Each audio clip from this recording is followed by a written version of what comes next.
जैन धर्म में इंद्रिय उत्तेजना सेंसरी स्टिमुलेशन को शरीर और मन के स्वास्थ्य व दीर्घायु के लिए एक महत्वपूर्ण कारक माना जाता है। डॉ मुनि आदर्श के अनुसार जैन धर्म निवारक कल्याण प्रिवेंटिव वेलनेस पर बहुत जोर देता है और इसका मूल सिद्धांत है कि हमें अपनी इंद्रियों या किसी भी चीज को अति उत्तेजित ओवर स्टिमुलेट नहीं करना चाहिए।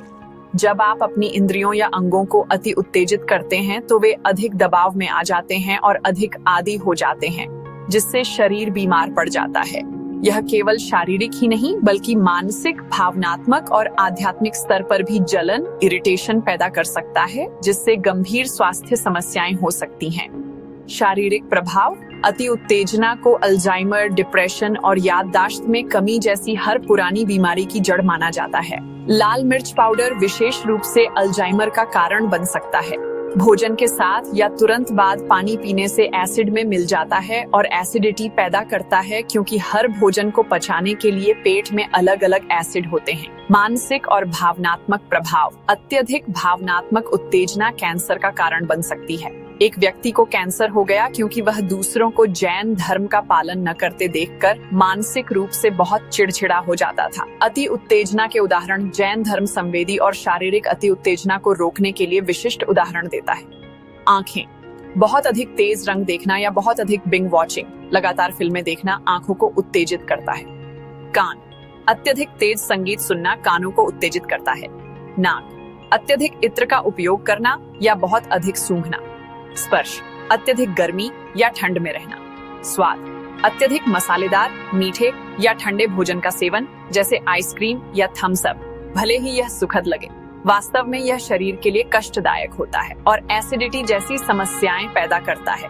शहद और बटर को विशेष रूप से अति उत्तेजक माना जाता है, क्योंकि वे पूरी तरह से पके नहीं होते और शरीर में विषाक्त पदार्थ बना सकते हैं, जिससे डिप्रेशन, याददाश्त में कमी और अल्जाइमर हो सकता है। अति उत्तेजना से बचने के नियम और तरीके: जैन धर्म निवारक कल्याण के लिए कठोर नियम सुझाता है ताकि अति उत्तेजना से बचा जा सके और 125 वर्ष तक बिना किसी बीमारी के स्वस्थ जीवन जिया जा सके।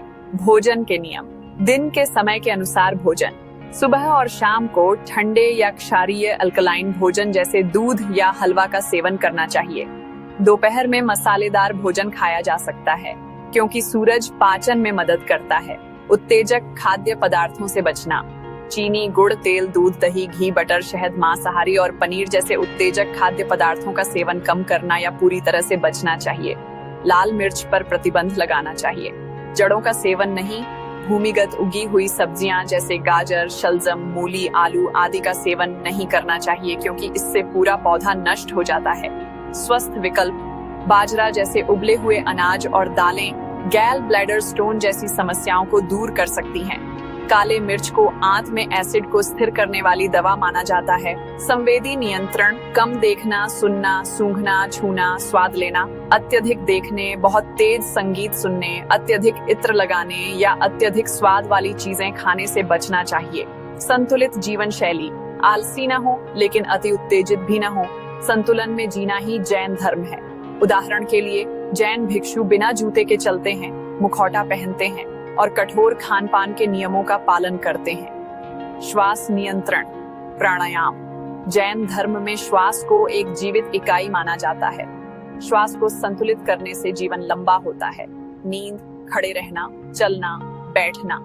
प्रतिदिन 6 घंटे सोना, 6 घंटे खड़े रहना, 6 घंटे चलना और 6 घंटे बैठना चाहिए।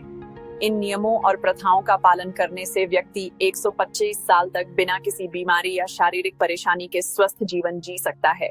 यह शरीर की पूरी क्षमता को बाहर लाता है और स्वयं को स्वस्थ रखने में मदद करता है।